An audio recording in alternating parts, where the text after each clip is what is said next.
And I spoke to him last evening, and I spoke to him the day before. I speak to him all the time.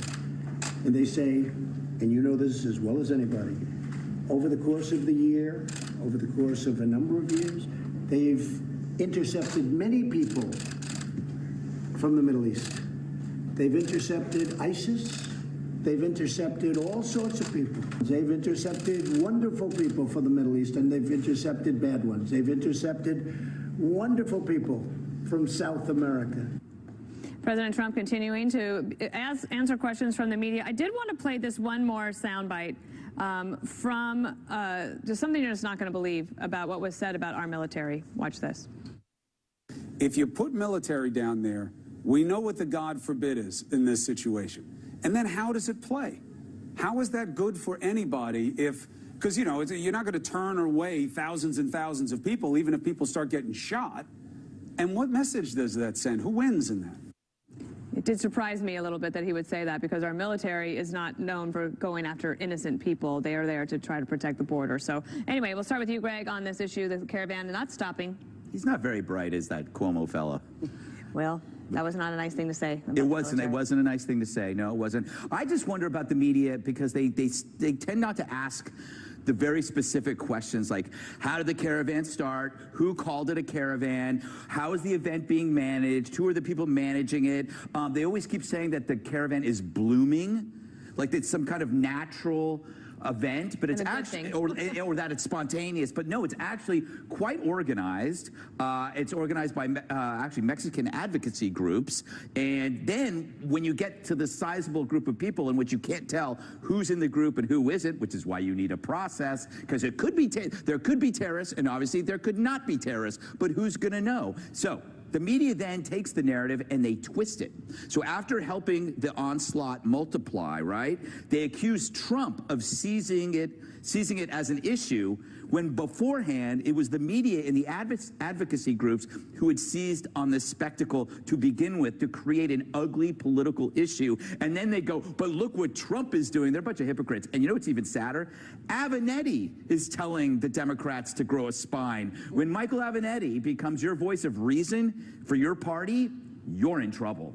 Yeah, talking about that in terms of the media coverage, some media critics saying that that the media should not take President Trump's words and use them, so that onslaught was too strong, that they think that maybe there's some softer language that should be used because they're doing his bidding. It's like the mob controversy. Yes, don't call it a caravan, it's a parade. That's what they're probably going to say.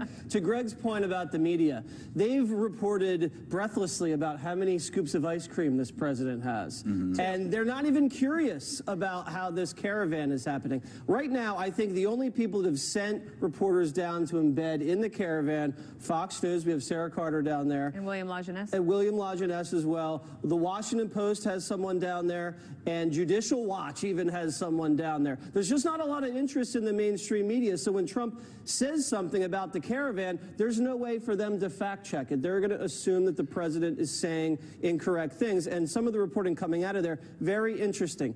80% of those people in the migrant caravan are males under the age of 35, and they're not fleeing violence. These are economic refugees. And you know what they told the Washington Post? When they get there and start making money in America, they're going to wire the money back to El Salvador. Some of these people are gang affiliated. A lot of these people also have been previously deported, and that's been confirmed. So if they're really that upset about the conditions in their country, instead of marching up north to America, march against your own corrupt government. That would solve a lot of problems, in my opinion. And then here, Juan, of course, we're 2 weeks away from the midterms, 2 weeks today. So somebody like a Joe Donnelly and a Claire McCaskill, two red state Democrats that are running for re-election, they know that for the next 13 days, that the Republican candidates are going to be using this issue, and it's not good for them in their campaigns. No, because anytime you use fear-mongering, I think it really pushes a button, and I think the president and the Republicans right now, absent a message for the midterms, have decided this is the button to push. I read today where Stephen King, the horror book writer said, you know, that the Republican campaign theme here is be afraid. Don't be brave, be afraid. And therefore, even today, the president who suggested, oh, guess what, there could be Middle Eastern terrorists among these people. They're all gang members. Today he said, well, we don't have proof, but there could be, couldn't be. That's the point. That's all he does. He just pushes the fear button when he doesn't have anything else to say. And to me, what's incredible is my Republican friends buy this stale bread of hatred, because it is so the president even goes farther. He says, I'm a nationalist last night. You know what? These globalists want to come in here and take over. Nationalists, where we've heard that from? White nationalists. Steve Bannon, that whole line. We're all racist. So horrible, so intentionally divisive. Oh, these brown hordes are Don't you think it's divisive to call your fellow Republicans? Your sons are Republicans. Listen, I'm You're telling calling Republicans racist. No, I'm calling this action by this president, given the divisive nature of it, intentionally. So should he make a couple points? Should he just not do nothing? Should he just do nothing? No, because remember, we've had things like the Mariel boat lift, if you think back to 1980. Yeah, that wasn't a very good thing. Right, but guess what? Well, how did America react, Dana? Think about how we reacted in terms of we are even generous if you think about the Jewish exodus, you think about Irish people coming to this country as a result of famine. You comparing this to that? Every moment there were people on the far right who reacted, oh, stop them, stop those Jews from coming in here. Why? Is that the way we're going to be? Emily, do you think that this is comparable? No, and I also want to point out two things here. Number one, that this humanitarian crisis pre-existed this caravan. Correct. And to me, the mixed messaging and the hypocrisy is coming from the left, who are ignoring the fact that 16 journalists were killed this year alone in Mexico, and all of the attention is on Khashoggi, or the 600 migrants that were found dead in Texas because of the chokehold the cartels have on not only those governments south of us, but also those people, including the fact that an entire police office was arrested for corruption in Jalisco. So the border security is a small portion of the absolute crisis that is going down south, and the humanitarian crisis aspect of it is because of the porous border and the lack of the laws that we have to keep strong. And then secondly, about the military and about those military comments, viewers need to understand that the National Guard comes under state authority, obviously, with federal funds. The president can federalize them.